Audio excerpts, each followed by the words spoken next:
Everyone, welcome to our YouTube channel and today we are discussing the injury aberration. तो हमने previous video में देखा था कि इंजरी की डेफिनेशन क्या है, ब्रॉड क्लासिफिकेशन क्या है, सब क्लासिफिकेशन क्या है मैकेनिकल इंजरीज़ का, और उन मैकेनिकल इंजरीज़ का फर्स्ट टाइप है एबरेशन. तो एबरेशन के बारे में इस वीडियो में हम कवर करेंगे कि व्हाट इज़ एबरेशन, कैसे ये क्रिएट होता है, कैसे कॉज होता है, कौन कौन से इंपॉर्टेंट फैक्टर्स हैं, इस वीडियो में हम कंप्लीट करेंगे. तो एबरेशन किसके अंदर आता है, याद करो, मैकेनिकल इंजरीज.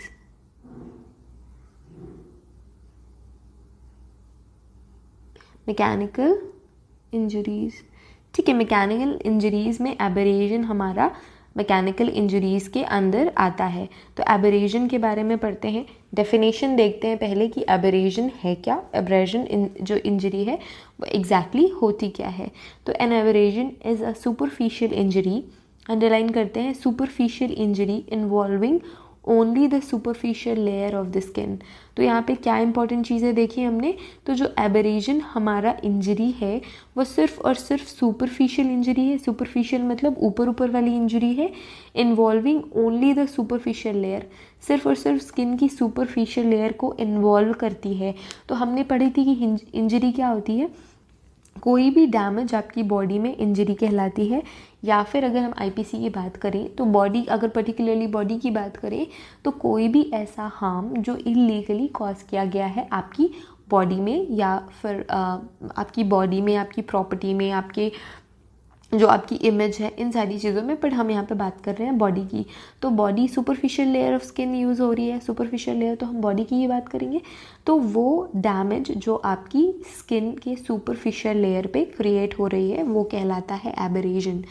तो यहाँ पे हमने स्किन की बात करी, तो हम बात कर रहे हैं सुपरफिशियल लेयर. आपकी बॉडी में जो हार्म हो रहा है, आपकी बॉडी के सुपरफिशियल लेयर में जो हार्म, डैमेज, डिस्ट्रक्शन हो रहा है, उस डैमेज डिस्ट्रक्शन को हम कहते हैं एबरेशन. ठीक है, उस डैमेज डिस्ट्रक्शन को क्या हम कहते हैं, aberration type of injury. Okay, clear. तो एक बार और रिपीट करते हैं, an aberration is a superficial injury. Superficial injury है, क्या क्या इन्वॉल्व करती है, only superficial layer of the skin. Clear. It is caused by fraction, किसकी वजह से कॉज हो रही है, फ्रैक्शन की वजह से, फ्रैक्शन ही कहते हैं, चलो. It is caused by fraction and pressure. Fraction use हो रही है, फ्रैक्शन भी यूज़ हो रहा है, प्रेशर भी यूज़ हो रहा है. तो फ्रिक्शन भी लग रही है एंड प्रेशर भी लग रहा है between the skin and some rough object. अब किन के बीच ये फ्रैक्शन एंड प्रेशर हो रहा है, तो between the skin and some rough object. तो कोई रफ ऑब्जेक्ट और स्किन के बीच जब फ्रैक्शन एंड प्रेशर, प्रेशर के साथ जब फ्रैक्शन को क्या कहते हैं, घर्षण. जब प्रेशर के साथ जब घर्षण होगा स्किन एंड रफ ऑब्जेक्ट के बीच, तब जाके ये एबरेशन इंजरी का क्रिएशन होता है. It is caused by fraction and pressure between the skin and some rough object और सरफेस. तो या तो सरफेस है रफ, या तो ऑब्जेक्ट है रफ, जिसके ऊपर आपकी स्किन का प्रेशर लग रहा, आपकी स्किन प्रेशर से लग रही है और फ्रैक्शन क्रिएट हो रहा है. तब आपका जो भी हार्म का क्रिएशन होगा, जो भी आपका डिस्ट्रक्शन होगा सुपरफिशियल लेयर का, वो एबरेशन इंजरी कहलाती है. ठीक है, यहाँ पे एक पिक्चर लगी हुई है. सब बचपन में कभी साइकिल चलाते हुए, क्रिकेट खेलते हुए जब भी आप गिरे होंगे, या कोई भी बचपने में ये वाली इंजरी बहुत ज़्यादा होती है. कभी दौड़ते दौड़ते गिर गए, फुटबॉल खेलते हुए गिर गए, साइकिल चलाते हुए गिर गए. तो इन सारी चीज़ों में मोस्टली एबरेशन वाली इंजरी होती है. तो ये सिर्फ सुपरफिशियल लेयर होती है जो कि इंक्लूड होती है इसमें. जो हमारी स्किन की सुपरफिशियल लेयर होती है वो डैमेज हो जाती है, वो उसमें हार्म हो जाता है. और क्या होता है, और क्या पढ़ा था हमने, और हाँ, फ्रैक्शन और प्रेशर लगता है. अब आपका जो सरफेस है, सरफेस अगर आप रोड पे गिर रहे हो या ग्राउंड पे गिर रहे हो, तो वो सरफेस रफ सरफेस हुआ, रफ ऑब्जेक्ट हुआ, जिसके ऊपर आपकी स्किन लग रही है विथ प्रेशर एंड फ्रिक्शन. तो विथ प्रेशर एंड फ्रिक्शन जैसे ही मैं बोल रही हूँ फ्रैक्शन हो रहा है, तो I am really very sorry for that, but friction है एंड प्रेशर है. तो जब भी आप ग्राउंड पे गिर रहे हो तो आपकी स्किन और वो जो रफ सरफेस है ग्राउंड का, उस पर प्रेशर भी लग रही है और वो फ्रिक्शन भी लग रही है. ये स्पेलिंग गलत है, मैंने अभी नोटिस करी, ये फ्रैक्शन ही हो गया, इसे फ्रिक्शन कर लो, ठीक है, फ्रिक्शन। तो it is caused by friction and pressure between the skin and some rough object. ये तो यहाँ तक क्लियर हो गया। इमेज भी देख ली, सबको अपना बचपन याद आ गया है। इट ब्लीड्स वेरी स्लाइटली, बहुत स्लाइटली ब्लीड करता है, बहुत ज़्यादा हैवी ब्लीडिंग नहीं होती। It bleeds very slightly, heels rapidly, जल्दी ठीक हो जाता है, इन फ्यू डेज, कुछ ही दिनों में ये ठीक हो जाता है। एंड लीव्स नो स्कार, कोई भी स्कार, कोई भी निशान ये नहीं छोड़ता है ठीक होने के बाद। Depending upon the manner in which they are inflicted, abrasion are classified as. तो अब हम भी इसे क्लासिफाई कर सकते हैं डिपेंडिंग अपॉन दी मैनर, जैसे ये क्रिएट हुए हैं उसके मैनर पे हम इन्हें मेजरली 3 कैटेगरीज में क्लासिफाई कर सकते हैं, स्क्रैचेस, ग्रेज एंड इम्प्रिंट, जिसे हम प्रेशर और कॉन्टैक्ट एब्रेजन भी कहते हैं, ठीक है। Scratches, grazes and imprint, pressure जिसे हम कहते हैं या फिर कॉन्टैक्ट एब्रेशन हम कहते हैं। तो डिपेंडिंग अपॉन द मैनर, किस मैनर से इनका क्रिएशन हो रहा है, किस मैनर, कौन सा मैनर है जिसके थ्रू एब्रेशन इंजरी का क्रिएशन हो रहा है, we can categorise and classify into 3 heads, scratches, grazes and imprint, ठीक है। आगे पढ़ते हैं कि ये होते क्या है। स्क्रैचेस की हम बात करें तो स्क्रैचेस भी बहुत रेगुलर टर्म है। स्क्रैचेस आए दिन आप लोग फेस करते होंगे अपनी लाइफ में, और सभी कोई अपने लाइफ में फेस करते हैं सम और other point of the time. तो जो स्क्रैचेस क्या होते हैं, स्क्रैचेस की अगर हम बात करें, थोड़ा डेफिनेशन पे भी जाते हैं। It is linear injury. कैसी इंजरी है? लीनियर इंजरी है, produced by a sharp object. कैसे प्रोड्यूस हो रहा है? शार्प ऑब्जेक्ट की वजह से इसका प्रोडक्शन हो रहा है। It is a linear injury. कभी ये पूछा गया कि एब्रेजन का जो स्क्रैच टाइप होता है, जो स्क्रैच इंजरी होती है, वो लीनियर इंजरी होती है या नहीं होती है, तो आपको बताना है कि yes it is linear injury produced by a sharp object, ठीक है। सच एज पिन, पिन की वजह से, पिन भी बहुत शार्प होती है, पिन की वजह से जो भी आपको हार्म हो रहा है वो स्क्रैचेस के अंदर आएगा, एब्रेजन में। And finger nail, finger nail की वजह से अगर होता है, अगर आपके घर पे पेट्स होंगे तो पेट के नेल से भी जो स्क्रैचेस आपको लगते हैं वो भी एब्रेजन की स्क्रैच कैटेगरी पे आने वाला है। रनिंग अक्रॉस द स्किन, तो स्किन के अक्रॉस कोई भी शार्प ऑब्जेक्ट जब रन करती है तब ये वाली इंजरी आपको देखने को मिलती है। The object which cause the scratch have piece of epithelium in front of it. ये एक इम्पॉर्टेंट पॉइंट है। वो कोई भी ऑब्जेक्ट हो, चाहे वो पिन हो, फिंगर नेल हो, कोई भी ऐसा शार्प ऑब्जेक्ट जो आपकी स्किन के अक्रॉस रन करा हो, वो ऑब्जेक्ट जो भी ये स्क्रैच को कॉज कर रहा है, it have a piece of your epithelium cell. जो हमारा, अब हमने बात करी कि सुपरफिशियल स्किन की लेयर इंक्लूड हो रही है, सुपरफिशियल स्किन की लेयर डैमेज हो रही है, तो जो सुपरफिशियल स्किन की लेयर है, एपिथेलियम जो सेल्स होती है हमारी, वो उस पर्टिकुलर ऑब्जेक्ट में आपको मिलेगा। क्योंकि जब रिमूव हो रही है वो सुपरफिशियल लेयर ऑफ स्किन, तो वो किस में रह जाएगी? वो रह जाएगी आपके शार्प पिन, जो भी शार्प पिन है, फिंगर नेल है, उनमें आपकी एपिथेलियम सेल मिलेगी। And with the help of this the direction of injury can be calculated. तो डायरेक्शन ऑफ इंजरी भी हम देख सकते हैं कि कहाँ पे जो एपिथेलियम, जो हमारी स्किन ऊपर की लेयर है, वो एक्यूमुलेट हो रही है, या तो वो एक्यूमुलेट हो जाएगी एक प्लेस पे, अदरवाइज कुछ सेल्स एक्यूमुलेट होकर एक जगह पे इकट्ठी हो जाएगी, और जो कुछ सेल है जो भी कॉज करती है वो शार्प ऑब्जेक्ट, उसमें वो एपिथेलियम सेल्स का प्रेजेंस आपको मिलेगा। तो इससे क्या दो इंपॉर्टेंट चीज़ें होती हैं? एपिथेलियम सेल्स के प्रेजेंस से आपको कॉज, जो भी जिस भी शार्प ऑब्जेक्ट की वजह से ये कॉज हुआ है वो भी आपको कंफर्म हो जाएगी, एंड डायरेक्शन ऑफ इंजरी भी आपको कंफर्म हो जाएगी। तो ये दो इंपॉर्टेंट चीज़ें कंफर्म होगी, direction of injury and the object, the sharp object which causes the imprint, which causes the scratch injury, ठीक है। अगर हम बात करें ग्रैस की, तो ग्रैस क्या होता है? It is a injury which is produced when the broad surface of skin slides जब ब्रॉड सरफेस ऑफ स्किन, आपकी स्किन की बहुत ब्रॉड सरफेस स्लाइड करती है या स्क्रैप करती है अगेंस्ट रफ सरफेस, तो मोस्टली ये रोड एक्सीडेंट के केस में देखा जाता है, क्योंकि किसी भी पर्टिकुलरली व्हीकल या फोर्स की वजह से जब कुछ दूर तक वो बॉडी या वो पर्टिकुलर आपके बॉडी का पार्ट स्क्रैच होके मूवमेंट करता है, तब इस तरीके की आपको एबरेजन एंड इंजरी देखने को मिलेगी। It is a injury which produced when broad surface, आपकी स्किन का ब्रॉड सरफेस स्लाइड करता है या स्क्रैप करता है अगेंस्ट दी रफ सरफेस। तो रफ सरफेस के अगेंस्ट जब जो स्किन है, ब्रॉड स्किन स्लाइड करेगी, तब ये इंजरी का क्रिएशन होगा। It is also known as brush और फ्रिक्शन बर्न। तो इसे और किन नामों से जानते हैं? ब्रश भी कहते हैं और फ्रिक्शन बर्न भी कहते हैं, because it is caused bye frictional force, it is caused bye frictional force of rubbing against the surface. तो ये फ्रिक्शनल फोर्स की वजह से क्रिएट होता है। फ्रिक्शनल फोर्स तो लगनी ही है, चाहे वो ग्रैज में हो, इम्प्रिंट में हो, या तो फिर स्क्रैचेस में हो।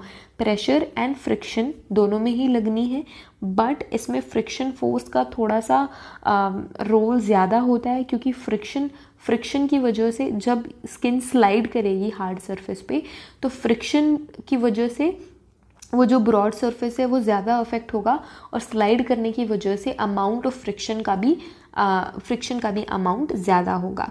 तो फ्रिक्शन फोर्स लगेगा रबिंग अगेंस्ट दी सरफेस के अगेंस्ट रब होने से फ्रिक्शन फोर्स का अमाउंट भी ज़्यादा होगा। That looks like a burn after drawing. तो जब वो आपका इंजरी है, जब वो ड्राई हो जाएगा, तो वो देखने से ऐसे लगेगा कि बर्न इंजरी की वजह से ऐसा आपका जो भी स्किन सरफेस है दिखता है। इस वजह से हम इसे क्या कहते हैं?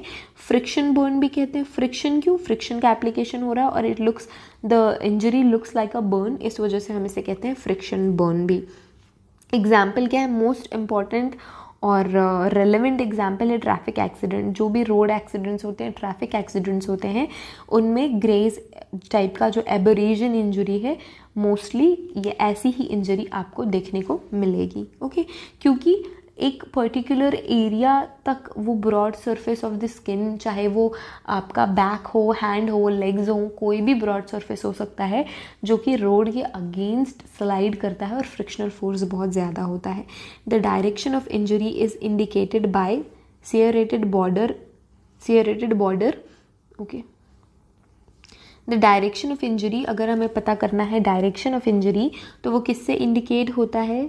serrated border से। Initially that haved up epithelium at the end, जो कि एपिथेलियम को एक्यूमुलेट कर देती है at the end of the injury. तो जब वो स्लाइड होगी स्किन, तो जो भी आपकी सुपरफिशियल स्किन की लेयर है वो स्क्रैच होके वो पूरी की पूरी फ्रिक्शन की वजह से, फ्रिक्शन प्रेशर की वजह से जो मूवमेंट है उसके अगेंस्ट एक पर्टिकुलर जो आपकी इंजरी का एंड होगा वहाँ पे एक्यूमुलेट हो जाएगा, वहाँ पे इकट्ठा हो जाएगा।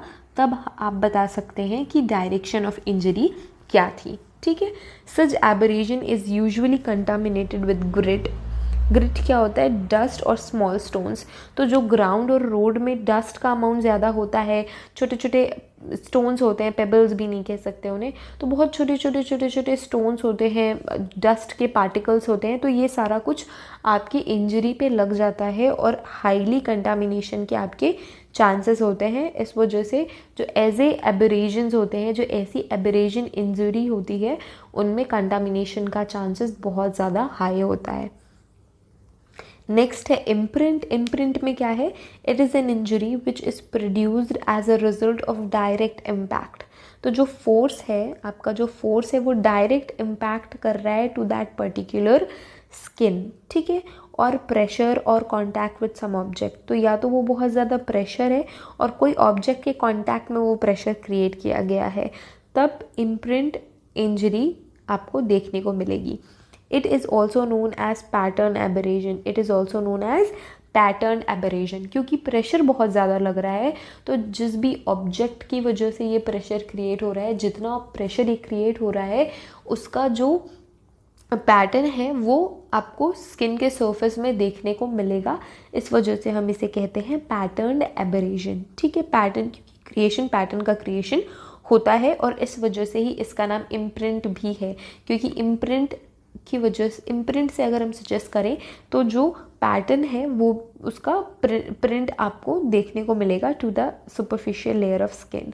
It is usually associated with the bruise of the surrounding area. किससे एसोसिएट करते हैं हम इसको? Usually bruise of the surrounding area, जो ब्रूज का सराउंडिंग एरिया है उससे एसोसिएट करते हैं. And area like ligature mark, ligature mark के आसपास, हैंगिंग के केसेस में लाइगेचर मार्क, स्ट्रैंगुलेशन के केसेस में भी नेल और थंब के जो मार्क्स होते हैं वो इम्पॉर्टेंट होते हैं. तो स्ट्रैंगुलेशन क्या होता है? जब कोई पर्सन अपने दोनों हाथों से, जो हम नॉर्मल लैंग्वेज में कहते हैं गला घोटना, तो उसमें आपके नेल्स एंड थंब का जो प्रेशर, आप डायरेक्ट कॉन्टैक्ट प्रेशर क्रिएट कर रहे हैं to that particular body surface, तो वो सुपरफिशियल स्किन की लेयर में आपका वो जो नेल का मार्क है, थंब का मार्क है, स्ट्रैंगुलेशन, मैनुअल स्ट्रैंगुलेशन में जो देखने को मिलता है, वो नेल एंड थंब का प्रेशर, उसका प्रिंट पैटर्न आप सुपरफिशियल लेयर की स्किन में देख सकते हैं. अगर हम बात करें लाइगेचर मार्क की, तो हैंगिंग के केसेस में लाइगेचर मार्क भी इम्पॉर्टेंट है इम्प्रिंट के केसेस में, क्योंकि लाइगेचर मार्क का भी पैटर्न आपके सुपरफिशियल स्किन ऑफ लेयर पे आता है और इस टाइप के जो ब्रूजेस होते हैं वो कहलाते हैं इम्प्रिंट. ठीक है, तो इम्प्रिंट भी देख लिया कि इम्पॉर्टेंट क्या है. अब इम्पॉर्टेंट ये 2 पॉइंट भी है. कौन कौन से 2 पॉइंट है? Antemortem and postmortem aberration. तो ये पता होना करना इम्पॉर्टेंट है कि जो भी इंजरी है वो पोस्टमॉर्टम है या एंटीमॉर्टम है. पोस्टमॉर्टम एंटीमॉर्टम मैंने बताया था. Postmortem means after death, antemortem means before death. तो एंटीमॉर्टम में वो पर्सन जिंदा है, लिविंग कंडीशन में है. पोस्टमॉर्टम में वो पर्सन डेड है और कोई भी एक्टिविटी, कोई भी लिविंग एक्टिविटी उस पर्टिकुलर पर्सन की बॉडी में नहीं हो रही है. तो एंटीमॉर्टम इंजरीज का भी डिफरेंट आपको क्राइटेरिया देखने को मिलेगा एंड पोस्टमॉर्टम इंजरीज में भी डिफरेंस होता है. इसके अलावा medico legal significance of aberration. तो एबरेशन मेडिको लीगली क्यों इम्पॉर्टेंट है, हम एबरेशन के बारे में क्यों पढ़ रहे हैं, ये भी हम जानेंगे. तो पहले एंटीमॉर्टम एंड पोस्टमॉर्टम देख लेते हैं. तो एंटीमॉर्टम इंजरी में, एंटीमॉर्टम एबरेशन इंजरी में क्या देखने को मिलेगा? It looks reddish brown. सबसे ज़्यादा इंपॉर्टेंट एंटीमॉर्टम इंजरी में रेडिश ब्राउन दिखता है, रेडिश ब्राउन लुक होता है इसका. Its margins are blood. इसकी जो मार्जिन्स होती हैं वो ब्लड होती हैं. अब इसकी मार्जिन ब्लड क्यों होती है? Due to the vital reaction. Vital reaction क्या हुई?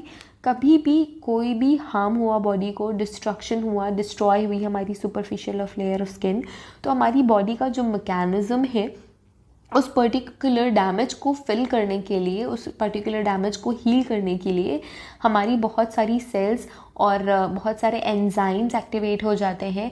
तो वो उस पर्टिकुलर बॉडी के पार्ट पे आके हीलिंग प्रोसेस शुरू करते हैं.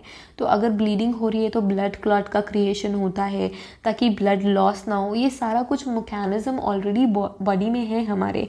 तो ये वाइटल एक्शंस होती हैं. तो जैसे ही चोट लगी बॉडी को सिग्नल्स मिल जाते हैं, हमारी बॉडी उसे रिपेयर करने के लिए एक्टिवेट हो जाती है और वो सारे रिएक्शंस हमारी बॉडी में उस पर्टिकुलर डैमेज को हील करने के लिए क्रिएट हो जाते हैं. तो इनके साइंस आपको देखने को मिलेंगे. एंटीमॉर्टम में जब बॉडी लिविंग है तो ये सारा रिएक्शन होगा. अगर बॉडी डेड हो चुकी है तो ऑलरेडी सारे केमिकल रिएक्शंस ठप हो गए हैं. पूरी जो बॉडी की मैकेनिज्म है, जो मशीन है, वो ऑलरेडी बंद हो चुकी है. तो कोई भी और एक्शन नहीं होगा after death. But before death तो मशीन पूरा चल रहा है, आपका मशीन वर्किंग कंडीशन में है. तो ये मशीन रिएक्शन क्रिएट करती है to fill that gap, to recover that damage. तो ये वाइटल रिएक्शन आपको बॉडी में देखने को मिलते हैं इन एंटीमॉर्टम कंडीशन. अगर आपको कैटेगराइज करना है कि वो पर्टिकुलर जो इंजरी है वो पोस्टमॉर्टम है या एंटीमॉर्टम है, तो एंटीमॉर्टम होने का सबसे बड़ा आपको एग्जाम्पल है कि इट लुक्स रेडिश ब्राउन. वो रेडिश ब्राउन दिखती है. मार्जिन्स ब्लड होते हैं क्योंकि उनमें वाइटल रिएक्शंस होते हैं. हीलिंग प्रोसेस की जो वाइटल रिएक्शंस हैं वो देखने को मिलते हैं. पोस्टमॉर्टम में क्या होता है? It looks dark brown. Postmortem अगर आफ्टर डेथ ये जो भी पर्टिकुलर इंजरी का क्रिएशन हो रहा है, फॉर से एबरेशन, तो पोस्टमॉर्टम एबरेशन का जो लुक होता है वो डार्क ब्राउन होता है. एंटीमॉर्टम में क्या था? रेडिश ब्राउन था. पोस्टमार्टम में क्या है, डार्क ब्राउन है और इवन ब्लैक भी हो सकता है and parchment like as a result of drying of moist surface. तो ड्राइंग की प्रोसेस की वजह से भी ये पार्चमेंट लाइक लुक देखने को आपको मिलेगा आफ्टर डेथ एबरेशन में। इसके अलावा एक और इम्पॉर्टेंट पॉइंट क्या है, मार्जिन्स आर डिफाइंड। मार्जिन्स बिल्कुल डिफाइंड होंगी क्योंकि कोई हीलिंग प्रोसेस ही नहीं हो रही है due to absence of vital reaction. कोई वाइटल रिएक्शन नहीं हो रही है, इवन जो ऑलरेडी बॉडी में पहले रिएक्शंस हो रहे थे वही ही बंद हो गई है, तो वाइटल रिएक्शन का इनिशिएशन तो दूर की बात है। तो मार्जिन्स इसी वजह से डिफाइंड रहते हैं, मार्जिन्स बिल्कुल डिफाइंड देखने को आपको मिलेंगे क्योंकि कोई भी वाइटल रिएक्शन नहीं देखने को मिलती है आपको, एब्सेंस होता है उन वाइटल रिएक्शंस का जो कि प्रेजेंट होते हैं एंटीमॉर्टम एबरेशन में। तो पोस्टमार्टम के कुछ इंपॉर्टेंट पॉइंट्स देख लिए, एंटीमॉर्टम के कुछ इंपॉर्टेंट पॉइंट्स देख लिए, तो यही मेन इंपॉर्टेंट पॉइंट्स है। अगर हम बात करें मेडिको लीगल एस्पेक्ट की, मेडिको लीगली एबरेशन क्यों इम्पॉर्टेंट है, तो site of impact and possibility of internal injury. तो साइट ऑफ इम्पैक्ट पता करने के लिए और अगर इंटरनल पॉसिबली अगर कोई इंटरनल इंजरी हुई है तो उसके लिए भी इम्पॉर्टेंट है। कई बार मैंने जैसे बोला कि कुछ बॉडी पार्ट्स हैं बहुत ज़्यादा सेंसिटिव होते हैं जो कि झेल नहीं पाते छोटे से छोटे ट्रॉमा को भी, छोटे से छोटे रिएक्शंस को भी बॉडी में। तो site of impact again important. Identification of the object causing injury, तो ऑब्जेक्ट किस ऑब्जेक्ट की वजह से ये इंजरी का कॉजेशन हुआ है ये पता लगाने के लिए भी इम्प्रिंट कह दिया मैंने, एबरेशन इंजरी हमारे लिए इम्पॉर्टेंट है कि कौन से ऑब्जेक्ट की वजह से वो इंजरी को कॉज किया गया है। तो जैसे कोई भी क्राइम सीन होता है तो जो ऑब्जेक्ट होता है, जिस भी ऑब्जेक्ट को यूज़ किया गया है उस पर्टिकुलर क्राइम को कंप्लीट करने के लिए, वो बहुत बड़ा एविडेंस होता है। और अगर आप इंजरी को देख के ये पता लगा सकते हैं कि कैसे कौन से कैटेगरी का आपका ऑब्जेक्ट होने वाला है, तो इट विल बी हेल्पफुल। तो मेडिकल लीगली इस वजह से भी इंजरी इंपॉर्टेंट होती है बिकॉज आइडेंटिफिकेशन करना होता है हमें उस ऑब्जेक्ट का। कॉजेस ऑफ इंजरी पता करने के लिए भी इम्पॉर्टेंट है।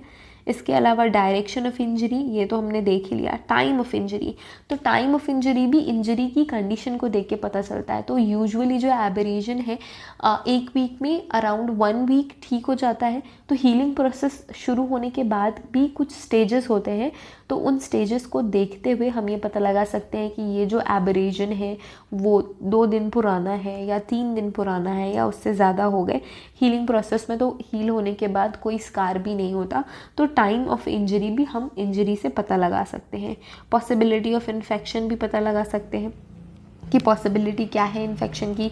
ऑफ कोर्स एबरेशन में इन्फेक्शन की पॉसिबिलिटी ज़्यादा होगी क्योंकि डर्ट एंड स्टोन के कांटेक्ट में इंजरी आती है। तो ये सारी चीज़ें इंपॉर्टेंट है। मेडिको लीगल एस्पेक्ट हो गए, एंटीमॉर्टम पोस्टमार्टम डिफरेंस भी हो गया। तो ये सारी चीज़ें हमने एबरेशन में कर ली। नेक्स्ट हम पढ़ेंगे ब्रूजेस के बारे में, जिन्हें हम कहते हैं कॉन्ट्यूशंस या कॉन्ट्यूशन। तो ये हम नेक्स्ट वीडियो में करेंगे। हमने कर लिया एबरेशन।